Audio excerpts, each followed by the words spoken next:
Assalamualaikum warahmatullahi wabarakatuh. Kami dari kelompok 7 ingin memaparkan hasil diskusi kami dengan materi yang sudah diberikan oleh Ibu Perawati MPD dengan judul teks artikel ilmiah.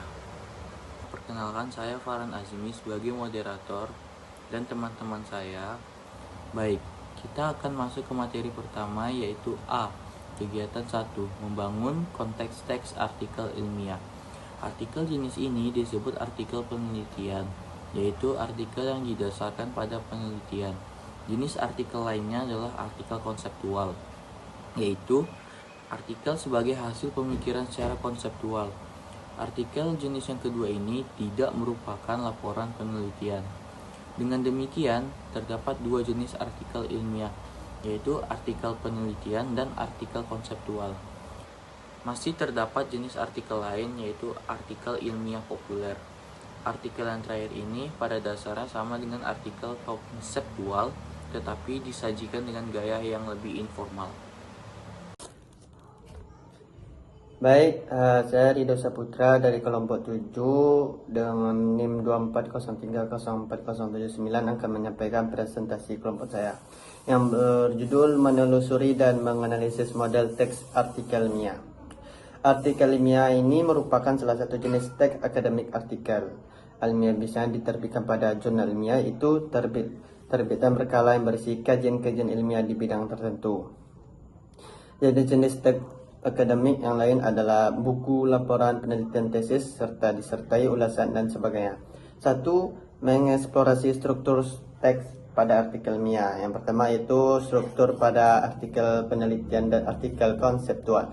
Artikel penelitian maupun artikel konseptual ditulis menurut konvensi yang berlaku di masyarakat akademik, sedangkan artikel ilmiah populer tidak terlalu terikat oleh konvensi. Struktur teks artikel penelitian dapat disusun kembali menjadi abstrak atau pendahuluan peninjauan pustaka, metodologi penelitian, hasil pembahasan, kesimpulan.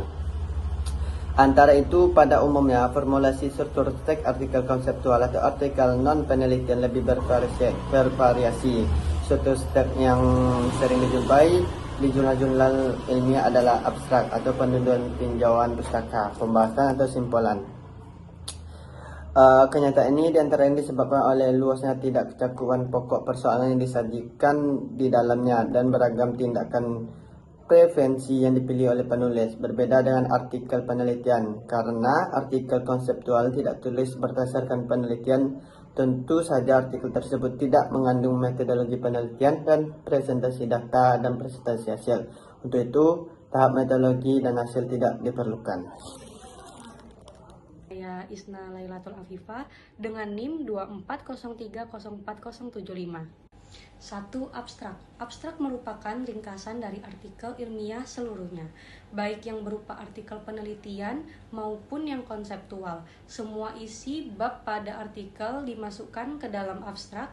Pada prinsipnya, abstrak pada kedua jenis artikel itu mengemban fungsi retoris yang sama, yaitu menyajikan ringkasan dari keseluruhan artikel. Meskipun terdapat perbedaan di antara keduanya dalam hal kandungan unsur-unsur yang disajikan. Di pihak lain, struktur teks artikel konseptual adalah abstrak, pendahuluan, tinjauan, pustaka, pembahasan, simpulan, genre mikro yang terdapat pada masing-masing tahapan. Pada struktur teks artikel konseptual beserta fungsinya yang diemban disajikan pada tabel 52. 2. Menganalisis hubungan genre pada teks artikel ilmiah.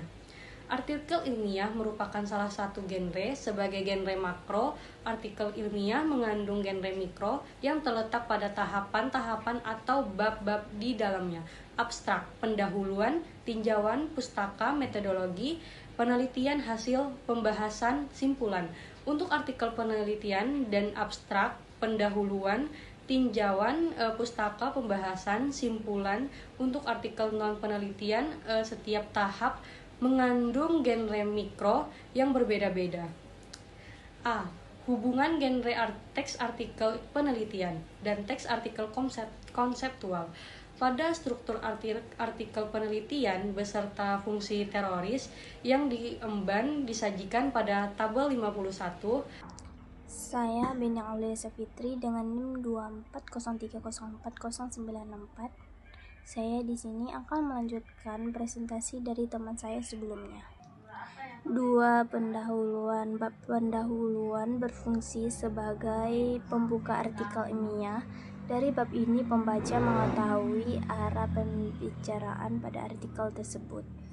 3. Tinjauan pustaka. Pada prinsipnya, bab tinjauan pustaka pada artikel penelitian berisi dua hal. Pertama, ulasan tentang teori yang digunakan untuk memecahkan pokok persoalan yang dibahas. Dan yang kedua, ulasan terhadap penelitian sejenis yang telah dilakukan oleh orang lain atau oleh penulis artikel itu sendiri. Kadang-kadang bab tinjauan pustaka juga dilengkapi dengan kerangka pikir. 4. Metodologi penelitian. Bab metodologi penelitian pada artikel penelitian memuat uraian tentang jenis, desain, dan tata cara pelaksanaan penelitian, termasuk langkah-langkah yang telah ditempuh. 5. Hasil. Bab hasil hanya terdapat pada artikel penelitian. Isinya adalah sajian temuan-temuan penelitian sesuai dengan klasifikasi data yang ada. 6. Pembahasan. Seperti terlihat dari namanya, bab pembahasan berisi pembahasan atau penjelasan mengenai temuan-temuan penelitian dari berbagai sudut pandang teori yang telah disajikan pada bab tinjauan pustaka. 7. Kesimpulan. Bab simpulan baik pada artikel penelitian maupun pada artikel konseptual berisi uraian yang menunjukkan bahwa pokok persoalan yang disajikan pada bab pendahuluan telah diperlakukan sedemikian rupa dengan hasil seperti yang telah disajikan pada pembahasan. 8. Judul, daftar pusaka, dan lampiran. Judul artikel ilmiah yang menggambarkan isi keseluruhan artikel. Judul harus mudah dipahami dan hendaknya tidak terlalu panjang. Judul dapat dirangkai dari kata-kata yang kunci yang diambil dari artikel. Saya Aini Aulia dengan NIM 240304076. Di sini saya akan melanjutkan presentasi dari teman saya sebelumnya. Yang pertama, menganalisis penting teks artikel ilmiah. Sebagai mahasiswa, penguasaan artikel ilmiah sangat krusial karena berkaitan erat dengan tugas akademik seperti paper, esai, atau makalah. Terdapat 3 jenis artikel yang umum ditekuni, yaitu yang pertama, artikel konseptual.